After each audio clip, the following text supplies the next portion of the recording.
లూకాసు వార్త 18వ అధ్యాయము. వారు విసుకక నిత్యము ప్రార్థన చేయుచుండవలెననుటకు ఆయన వారితో ఈ ఉపమానము చెప్పెను.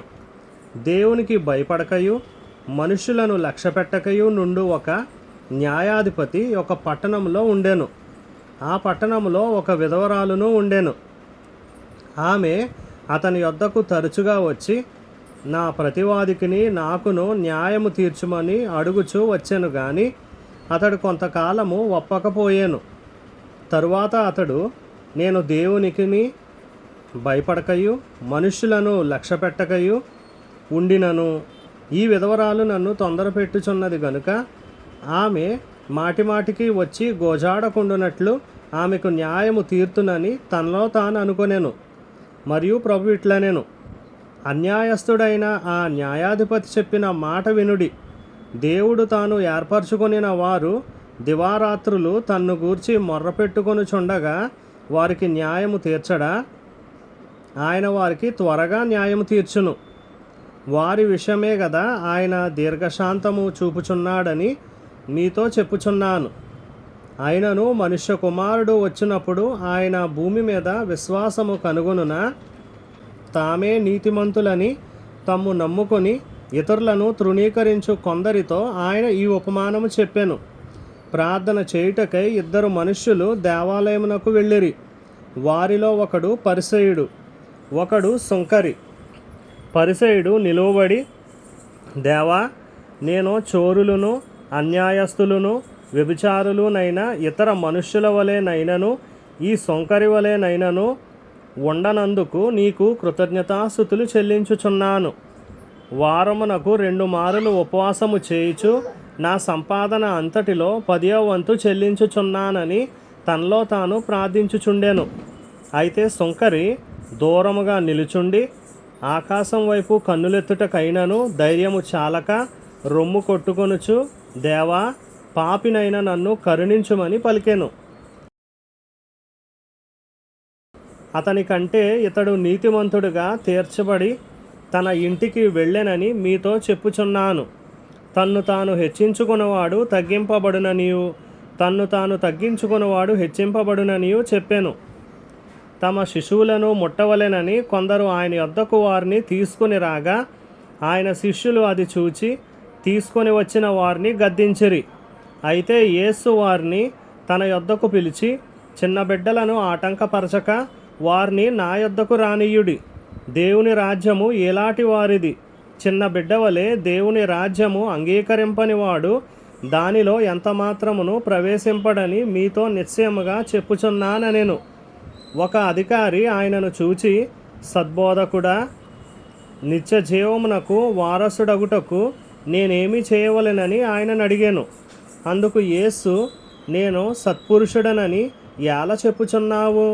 దేవుడొక్కడే తప్ప మరి ఎవడును సత్పురుషుడు కాడు.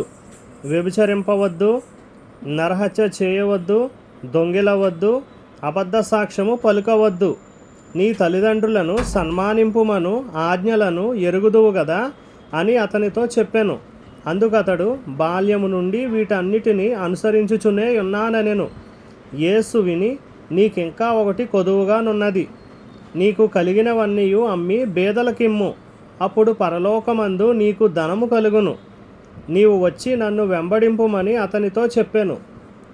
అతడు మిక్కిలి ధనవంతుడు గనుక ఈ మాటలు విని మిక్కిలి వ్యసనపడగా యేసు అతన్ని చూచి, ఆస్తి గలవారు దేవుని రాజ్యములో ప్రవేశించుట ఎంతో దుర్లభము.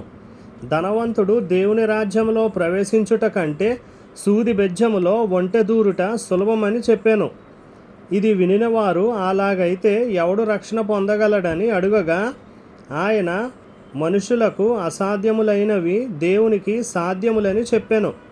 పేతురు, ఇదిగో, మేము మాకు కలిగినవి విడిచిపెట్టి నిన్ను వెంబడించితిమనగా ఆయన, దేవుని రాజ్యము నిమిత్తమై ఇంటినైనను భార్యనైనను అన్నదమ్ములనైనను తల్లిదండ్రులనైనను పిల్లలనైనను విడిచిపెట్టిన వాడెవడును ఇహమందు చాలా రెట్లును పరమందు నిత్యజీవమును పొందకపోడని నిశ్చయముగా మీతో చెప్పుచున్నానని వారితో అనెను. ఆయన తన 12 మంది శిష్యులను పిలిచి, ఇదిగో, యెరూషలేమునకు వెళ్ళుచున్నాము, మనుష్య కుమారుని గూర్చి ప్రవక్తల చేత వ్రాయబడిన మాటలన్నీ నెరవేర్చబడును. ఆయన అన్యజనులకు అప్పగింపబడును. వారు ఆయనను అపహసించి అవమానపరిచి ఆయన మీద ఉమ్మివేసి ఆయనను కొరడాలతో కొట్టి చంపుదురు. 3వ దినమున ఆయన మరలా లేచునని చెప్పెను. వారు ఈ మాటలలో ఒకటైనను గ్రహింపలేదు. ఈ సంగతి వారికి మరుగు చేయబడిన గనుక ఆయన చెప్పిన సంగతులు వారికి బోధపడలేదు. ఆయన యెరికో పట్టణమునకు సమీపించినప్పుడు ఒక గ్రుడ్డివాడు త్రోవ ప్రక్కన కూర్చుండి భిక్షమడుగుకొనుచుండెను. జనసమూహము దాటిపోవుచున్నట్టు వాడు చప్పుడు విని ఇది ఏమని అడుగగా వారు నజరేయుడైన యేసు ఈ మార్గమున వెళ్ళుచున్నాడని వారితో చెప్పిరి. అప్పుడు వాడు, యేసు, దావీదు కుమారుడా, నన్ను కరుణించుమని కేకలు వేయగా ఊరకుండుమని ముందర నడుచుచుండిన వారు వానిని గద్దించిరి. గాని వాడు మరి ఎక్కువగా, దావీదు కుమారుడా, నన్ను కరుణించుమని కేకలు వేసెను. అంతటా యేసు నిలిచి వానిని తన యొద్దకు తీసుకురమ్మనెను. వాడు దగ్గరకు వచ్చినప్పుడు ఆయన, నేను నీకేమి చేయగోరుచున్నావని అడుగగా వాడు, ప్రభువా, చూపు పొందగోరుచున్నానెను. యేసు, చూపు పొందుము, నీ విశ్వాసము నిన్ను స్వస్థపరిచెనని వారితో చెప్పెను. వెంటనే వాడు చూపు పొంది దేవుని మహిమపరచుచు ఆయనను వెంబడించెను. ప్రజలందరూ అది చూచి దేవుని స్తోత్రము చేసిరి.